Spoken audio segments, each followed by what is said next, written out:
be the franchise player, and we're in here talking about practice.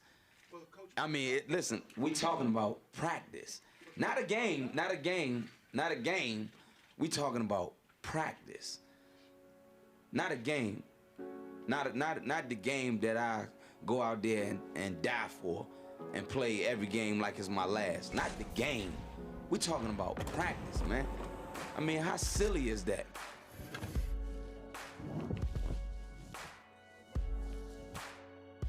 Practice. The word took on a new life 4 days after the 76ers season ended in 2002. Allen Iverson and Coach Larry Brown had a season-ending discussion related to this. You know, your key player got to be there. He's got to be practicing. He's got to set the example, and he knows that. Journalists ran with it, asking Iverson about it repeatedly. AI had it on repeat. You just talk about practice. We talking about practice. We talking about practice, man. What are we talking about?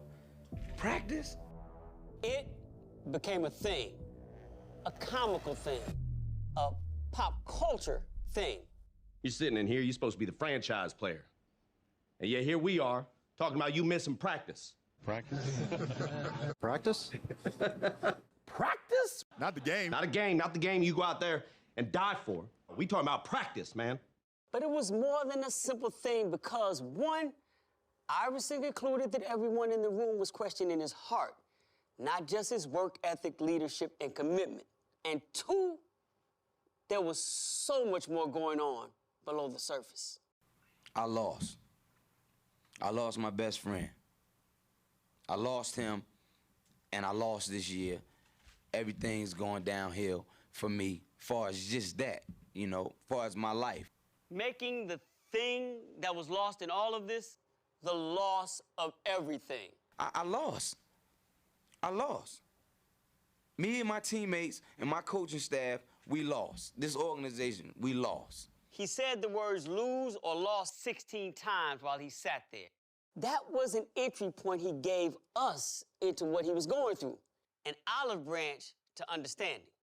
You think great players, MVPs, make their teammates better? What you mean great players, MVP?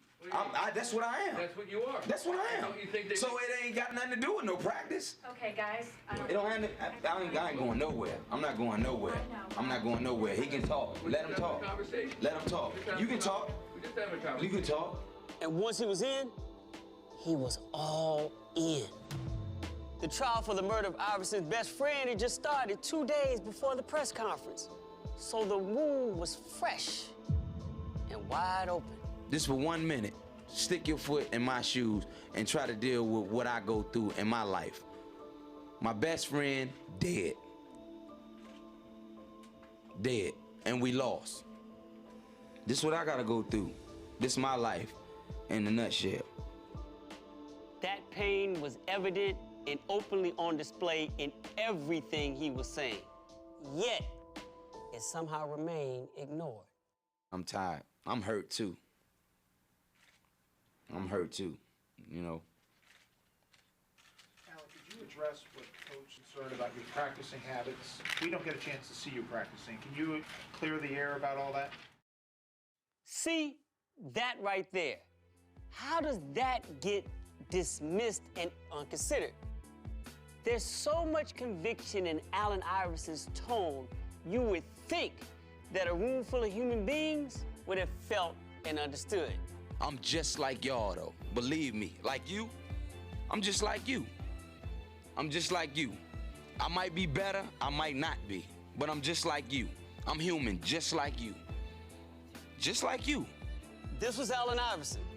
Flawed, frustrated, open, vulnerable, defeated. And this was us. All of us. Careless and caring less. Have y'all lovely life, man. Live it up to the fullest.